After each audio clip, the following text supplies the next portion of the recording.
Hi friends, welcome back to my channel Siri diaries. ఎలా ఉన్నారు friends? బాగున్నారా? నేనైతే చాలా బాగున్నాను. ఇవాళ వీడియో ఏంటంటే, ఇవాళ ఎందుకో బయటికి వెళ్ళి వస్తుంటే నాకు డ్రమ్ స్టిక్స్ తినాలని అనిపించింది అనమాట. సడన్గా నాకు చాలా ఇష్టం, మా ఇంట్లో నాకు మా పిల్లలకి డ్రమ్ స్టిక్స్ అంటే. కాకపోతే ఇవి ఎక్కువ కొంచెం ఫ్రై అయినట్టు అనిపించింది అనమాట.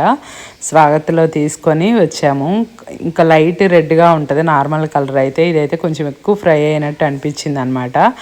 ఇవాళ లంచ్లోకి అయితే నేను ఇంకా రైస్ స్కిప్ చేసి ఓన్లీ ఒక 3 పీసెస్ అట్లా తిన్నాను అనమాట. తినేసి కొంచెం వాటర్ మెలన్ జ్యూస్తో అయితే నా లంచ్ కంప్లీట్ చేశాను. ఎందుకంటే రైస్ తిని ఇవి తినే వరకే నాకు హెవీ అయిపోతుంది అనమాట. అందుకనేసి నేను పిల్లలు తిందామనేసి తెచ్చుకున్నాను అనమాట. ఇవి తినేసి ఇంకా తర్వాత జ్యూస్ అయితే తాగితే ఫుల్ ప్లెజర్డ్గా అనిపిస్తుంది అనమాట. ఇంకా లంచ్ చేసే అవసరమే లేదు. చాలా అంటే చాలా బాగుంది. మీలో ఎంతమందికి డ్రమ్ స్టిక్స్ ఇష్టం అనేసి కూడా నాకు కామెంట్ సెక్షన్లో అయితే కామెంట్ చేయండి.